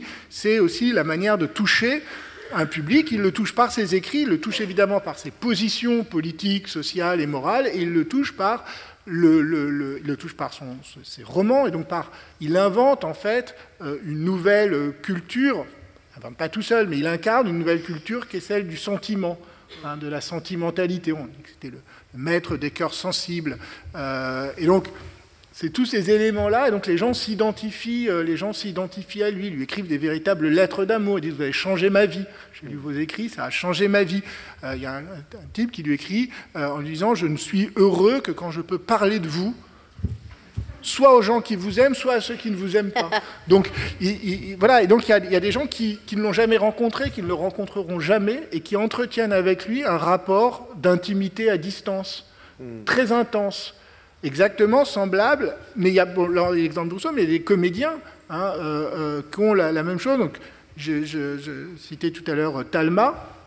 Talma, donc grand tragédien fin du XVIIIe siècle et de l'Empire, eh bien Talma, il a aussi aux archives de la Comédie Française, il y a la correspondance que reçoit Talma et il y a des lettres de gens qui sont très enthousiastes, qui veulent absolument le rencontrer, qui disent qu'il est véritable dieu de la scène, et l'un qui écrivait je viens à Paris, je voudrais absolument vous rencontrer. Venir à Paris sans voir Talma, c'est comme aller à Rome sans voir le pape. Oui. Donc il y a ce genre effectivement de rapport. Et quand Talma meurt en 1826, il l'a rencontré. Et quand Talma meurt en 1826, c'est la une de tous les journaux. Le Mercure publie pendant plusieurs mois la page de la une en noir pour porter le deuil. Et il y a 100 000 personnes qui suivent le cortège dans les rues de Paris, parce que c'est 1826. Et un siècle plus tard, en 1926, c'est la mort de Rudolf Valentino. Et il y a à nouveau 100 000 personnes, cette fois à New York, qui suivent ça. Donc il y a comme ça une espèce de longue durée de l'attachement à ces figures publiques d'acteurs et d'actrices. Mais justement, là où il peut se passer des choses comme ça de nos jours, c'est plus avec des individus qui sont phénoménaux. Des phénomènes, enfin Quand vous parlez d'enterrement, je repense à l'enterrement de Johnny. Moi, je ne l'ai jamais vu sur scène, mais il paraît que c'était phénoménal. De Calas, c'était phénoménal. Il y a quand même... moi, ce que je disais l'autre jour, quand je vais à la Comédie Française, je vois des acteurs ou des actrices qui font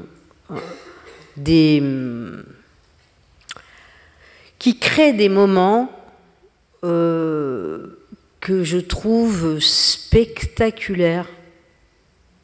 Bon, les spectacles sont spectaculaires, mais ce que font les acteurs et les actrices ne l'est pas moins.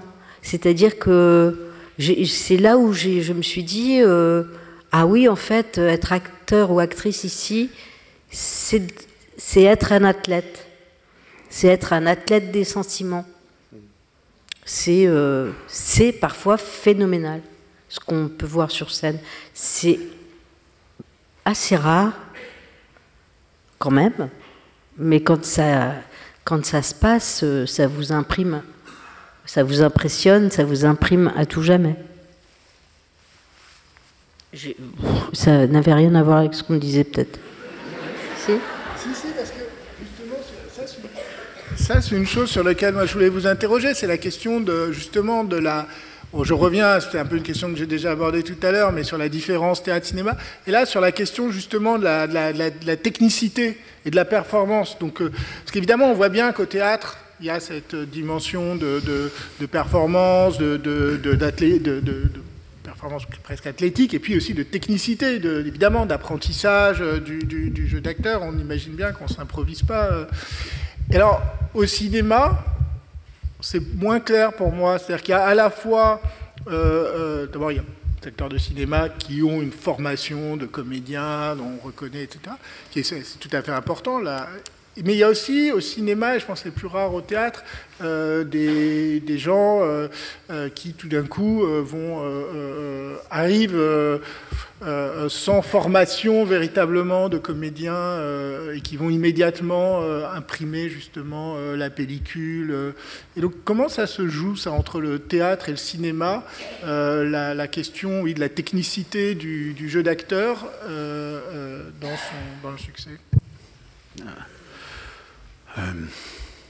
On peut sans doute faire une carrière magnifique au cinéma parce que on a été choisi en étant absolument le personnage, même si c'est d'autres mots, un autre métier, mais on convient sans doute absolument à ce que la réalisatrice, le réalisateur attend, rêve du personnage. Donc là, il peut y avoir un effet où on ne sait pas si la personne joue ou si elle ne joue pas. À partir du moment où il faut commencer à construire, se déplacer, réagir à une indication, là, on arrive dans des choses qui sont tout simplement un peu plus techniques. Peut-être la différence pour moi la plus flagrante, c'est ce pourquoi d'ailleurs les acteurs de théâtre font du cinéma quand ils en ont la chance, et quelquefois les acteurs de cinéma n'osent pas venir au théâtre, que c'est pas forcément un aller-retour, c'est que la caméra est proche, le HF est planqué dans le col, donc on peut jouer dans une proximité très grande, donc on a un peu l'impression d'être près de sa nature, près de son cœur, près de son évocation. Si vous jouez à la cour d'honneur sans micro, vous êtes censé dire les mêmes phrases, mais qu'elles soient entendues par 2000 personnes, potentiellement dans le Mistral. Donc là, c'est sûr que l'effet de profération, il peut être tétanisant.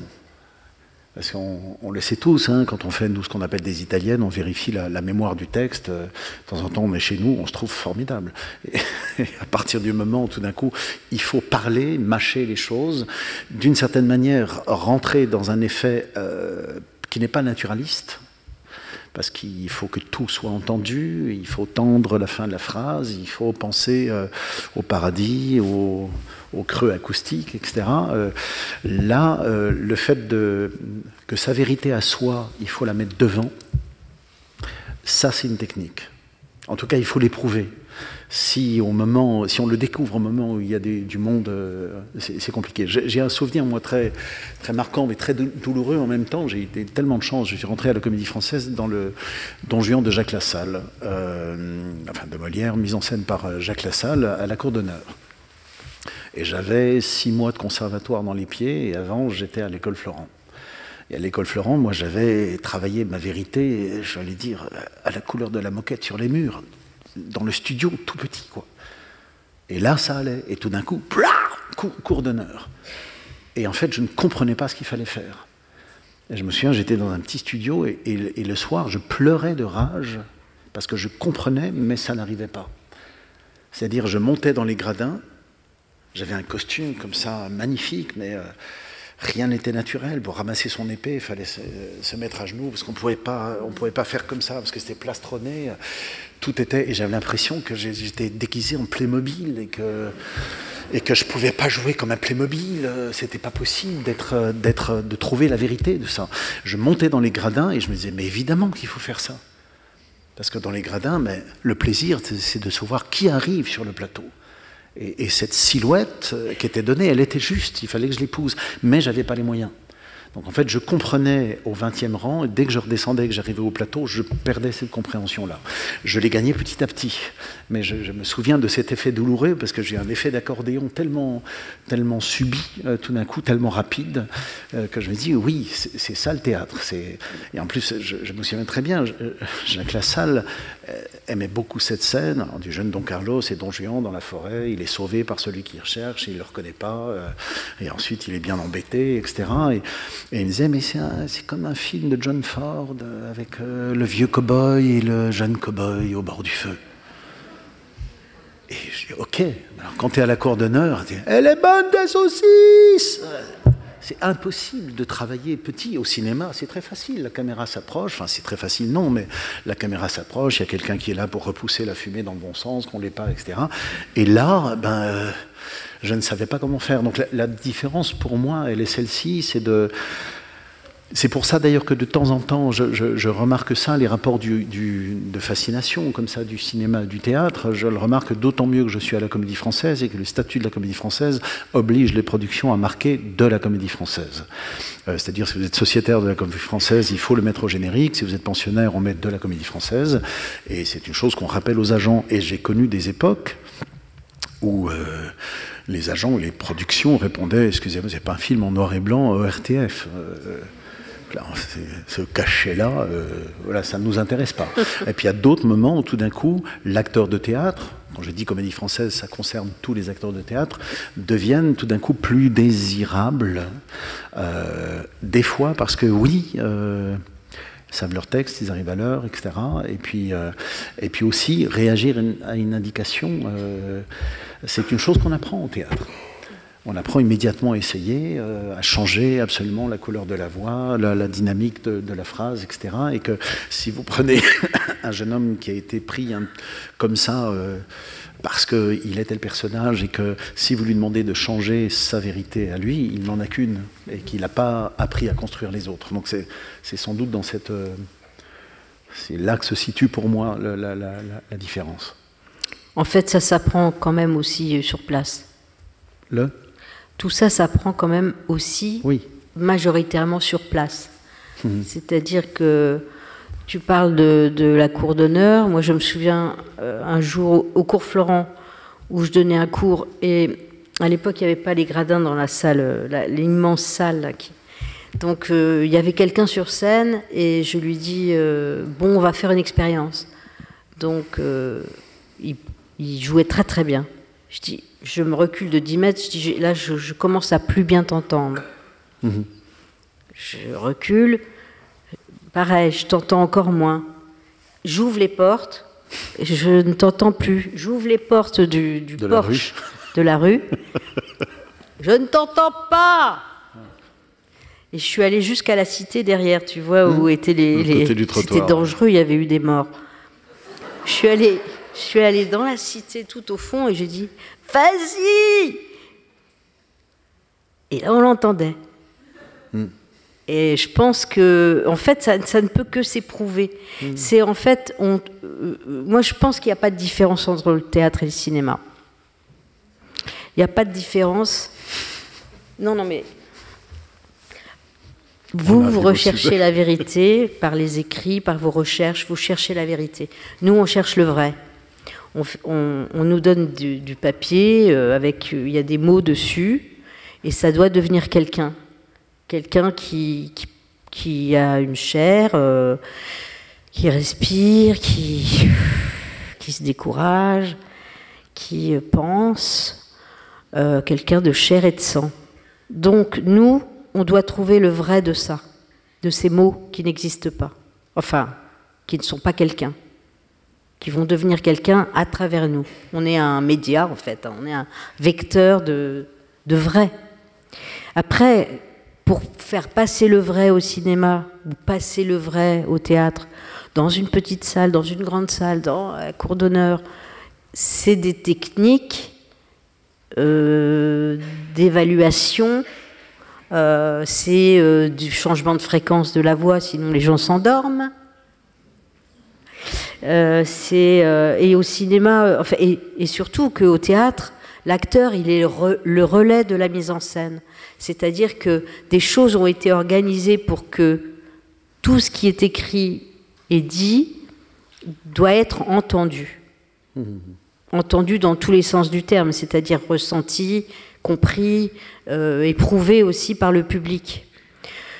On nous a dit de nous mettre là parce que c'est la meilleure place pour que ça soit entendu et dit, mais il n'empêche qu'on ait le relais de la mise en scène pour apporter cette parole-là. C'est un art qui s'apprend quand même essentiellement, moi je trouve, sur place. Enfin, sur place. C'est de la pratique, c'est empirique, c'est... Au fur et à mesure, on comprend que... Enfin, moi, j'ai toujours eu un problème à l'enseigner, ça. Parce que je sais que quelqu'un qui est sur une scène et qui va entendre plus fort, pour toujours, on va l'entendre. Donc, en revanche, ceux qui pensent que seule la technique, c'est pas quand même tout à fait la même chose que l'art lyrique ou d'autres arts du spectacle, ou une technique très sûre permet d'accéder à ça, enfin, à transmettre. Je pense quand même au théâtre, on est responsable de notre ressenti. Et ce ressenti, il peut s'apprendre avec des techniques, c'est sûr. Mais au final, on doit avoir intégré ce qu'on a appris comme texte, qui est donc la pensée du personnage ou ses élans, ou son envie d'interroger son partenaire. Enfin, c'est un dialogue en fait. C'est quelque chose qui passe par l'intérieur, là, et qui s'adresse. Et puis, tout le reste, la charge qu'on a d'être le relais du metteur en scène, la charge qu'on a d'être entendu, la charge qu'on a de tout ça. Et c'est vrai que de ça, on est déresponsabilisé au cinéma. Parce que, au contraire, au cinéma, on doit avoir très confiance au metteur en scène parce qu'il fera ce qu'il veut de nous au montage. Il y a une chose aussi, monsieur Lilti, vous parliez du fait que, ben oui, la réputation, la célébrité, etc., il y a toute une part qu'on n'arrive pas à expliquer. Ça me fait penser à une autre chose inexplicable, c'est pourquoi on est acteur. C'est pas simple, vous posez à n'importe quel acteur, pourquoi tu es devenu acteur, ça répond à quoi? Chacun aura une réponse différente et on sent à chaque fois qu'on n'est pas tout à fait, on ne sait pas. Un des paradoxes, par exemple, c'est qu'il y a une grosse proportion des acteurs qui sont de grands timides. C'est le grand timide qui, tous les soirs, va se présenter en lumière devant 870 personnes. Ça peut paraître pas la manière, c'est une bonne manière de la guérir, de cette timidité-là, mais ça n'a pas l'air aussi simple que ça. Donc, j'ai l'impression que ce qui est de la nécessité d'être en lumière, de l'accepter, d'y rentrer, que ça soit une injonction, une résistance familiale, je ne sais pas, ou c'est toujours compliqué. Il y a plein de typologies d'acteurs comme ça, il y a quelques grandes familles, mais j'ai toujours l'impression que ça détermine énormément de choses. Peut-être qu'il y a une part qui détermine la capacité à avoir cette célébrité, à l'épouser, à la créer parce qu'on en a soif et que cette soif-là guérit, met un baume sur quelque chose qui est d'une fracture d'enfance, j'en sais rien, mais c'est ce qui fait que moi, par exemple, je m'interroge pour moi sur une chose, c'est que je ne dis pas que je rentre sur un plateau en disant Yukaidi, Yukaida, mais moi, par exemple, j'ai un trac totalement intermittent, mais j'ai pas le trac parce qu'il y a du monde. De temps en temps, je suis là, je trouve ça super, tout va bien. Puis de temps en temps, je suis saisi de trac. Alors, la seule métaphore que j'ai trouvée, c'est comme si le public était un bain dont je ne connais pas la température. Et que je dois rentrer dedans.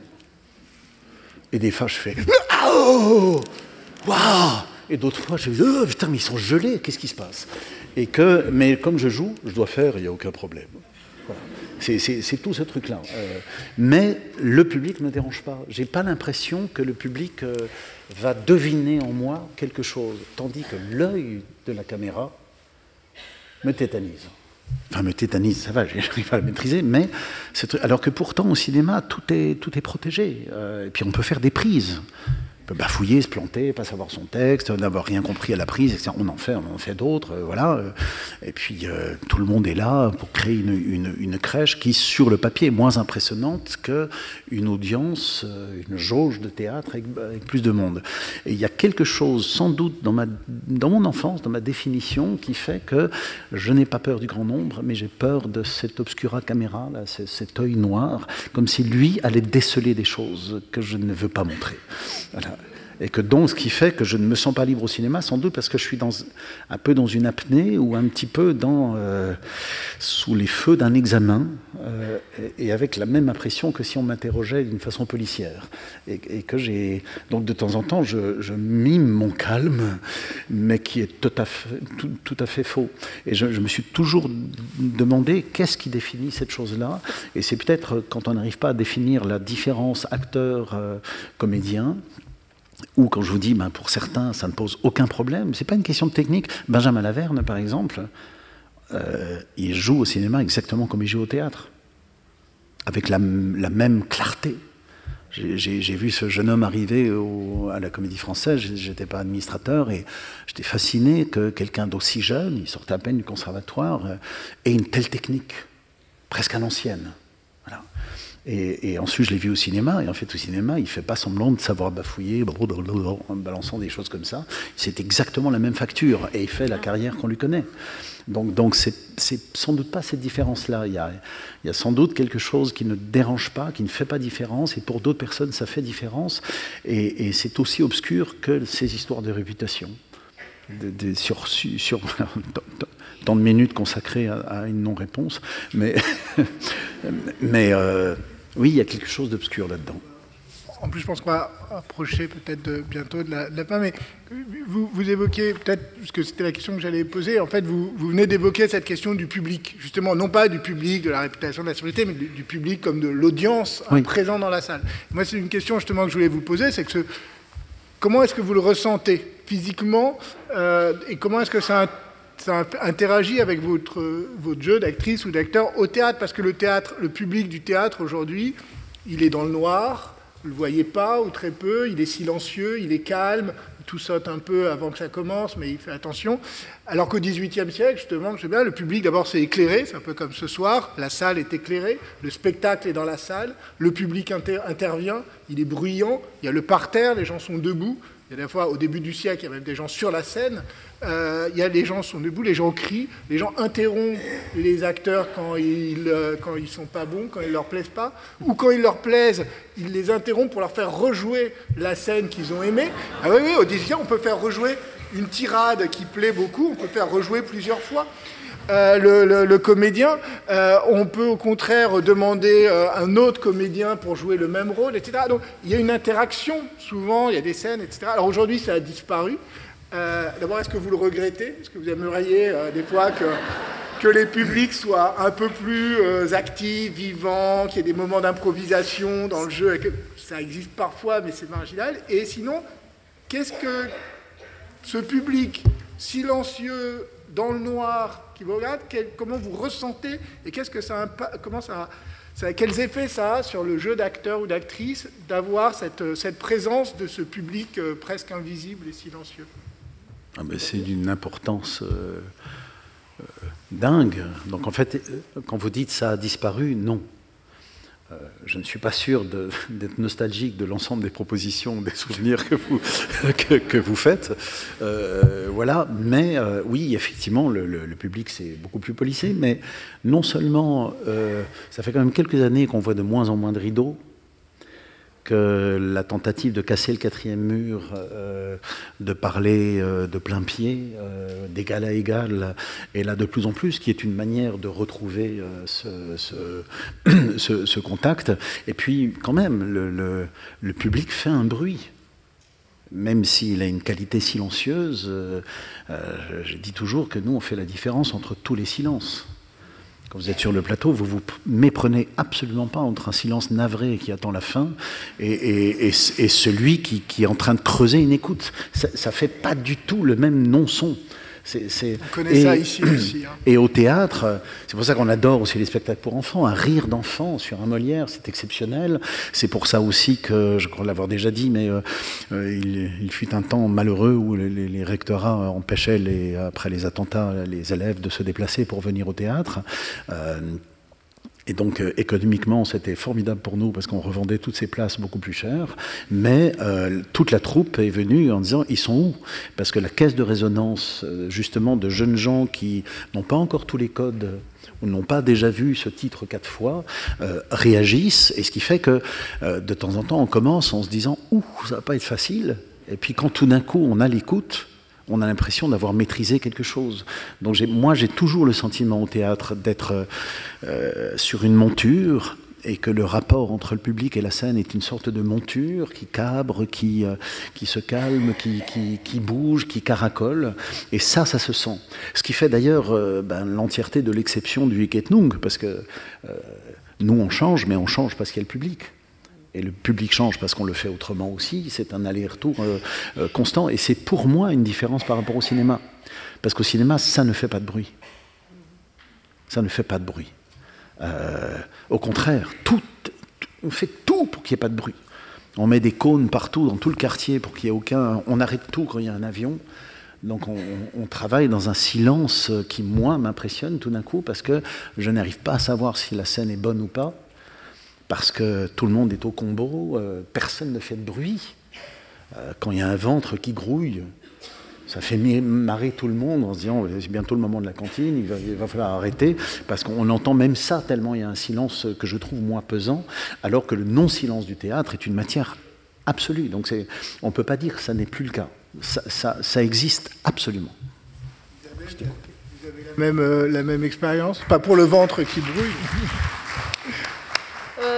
Non, mais si c'est que ça, hein, franchement... Il y a des pastilles.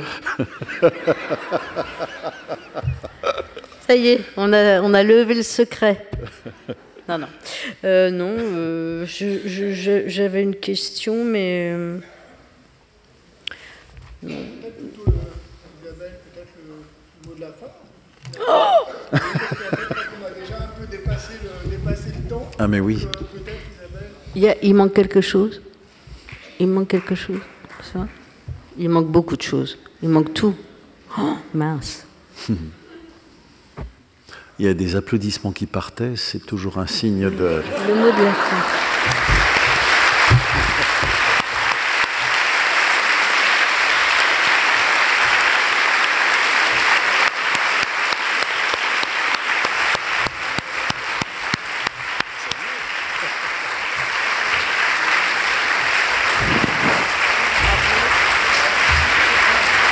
Merci.